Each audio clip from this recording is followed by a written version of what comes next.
Oh man, I'm beginning to have a little less faith in Gorilla Glue all of a sudden. I went to start outlining my box to cut it in here, and evidently there's some little bow in this wing. I don't think you're going to be able to see that. Yeah, I guess you can see that. When I pushed down to mark this thing, the crazy glue in the spar broke loose in part because of that bow in that wing. Now I know it's pulling it straight, and I bet you dollars to donuts I could pull that spar out of there right now. I thought the Gorilla Glue was holding better than that. I was so careful to scuff up both surfaces. Oops. No, might not have. That don't really feel scuffed up. Never mind. Okay, I did pull it out. Because I'm going to redo it. There ain't that much glue on the side. I think I've been being a little bit too stingy with the glue, perhaps. I'm not sure. Again, I'm still learning. So I'm going to redo this. I'm going to make sure I scuff up the foam this time. But that was a little bit of a disappointment there, so. Well, there it is, cut in with the Mad Mushroom circular polarized antenna. That's what my pepper box and stuff is on the ground station. I also have a linear polarized.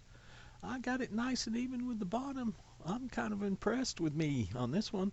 I usually don't do that clean work. So that should be good. This is the linear polarized antenna. Really wanted to put it on the end of the wing horizontally polarized, but I didn't think that far ahead. But that's the same mount on the transmitter.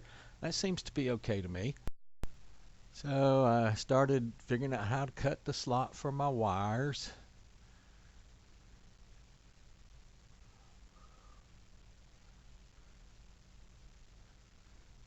Cut those off to the length I liked and cut me a little slot in the corner of the run. Oops, not all the way down there, is it? It's just come out a little bit. I'm getting impressed with my work. I guess I'm getting a little better through experience. The foam goes back in easily, so that must be pretty good on the wire. There it is on the end. I don't have the proper connector to finish that end at this time. That will come next Wednesday. Before I sorted this up, I just wanted to show that I did put some shrink tubing over the end when I cut back the drain wire and the foil, because I'm going to pull some red shrink tubing up over that after soldering. I didn't think it would be visible anymore. My soldering skill was better, but I got over that. About 66 years old.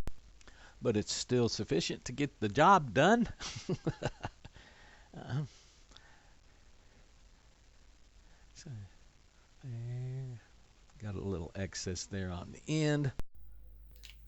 I started working on the servos, and when I put in these MD260 digital servos and put them to neutral, they were 180-degree servos. This was some of my trying to figure out how to have a micro servo do my pan and tilt.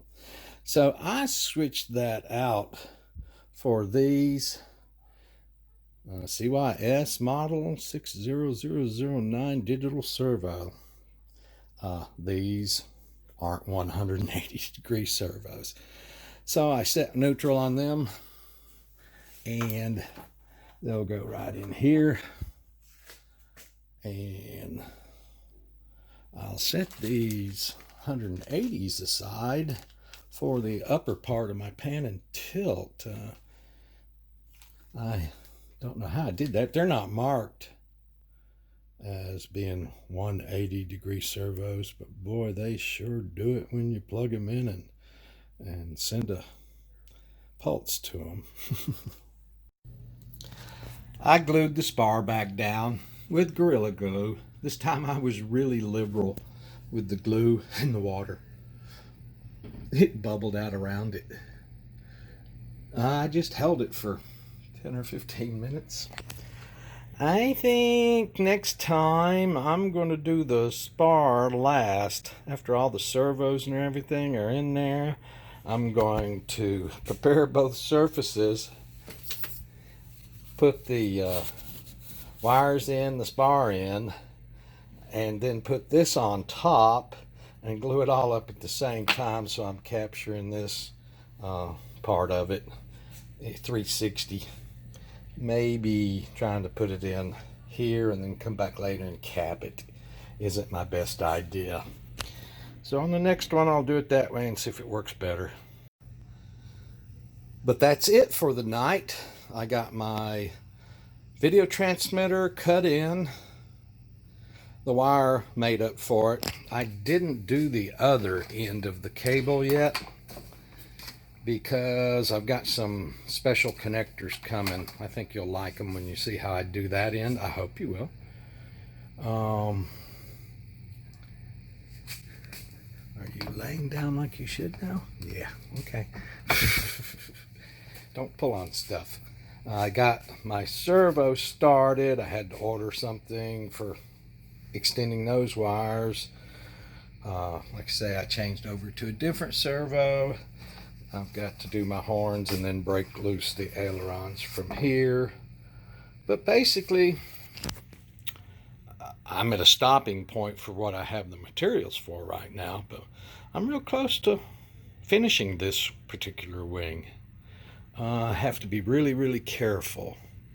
I think this is the right wing, and that's the one the servo wire has to go through here, so I can't do that channel until I put that servo wire in, so I have to keep reminding myself of that.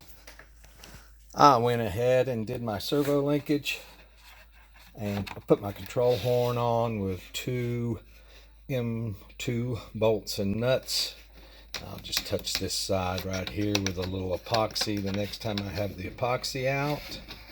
I did not affix the servo yet.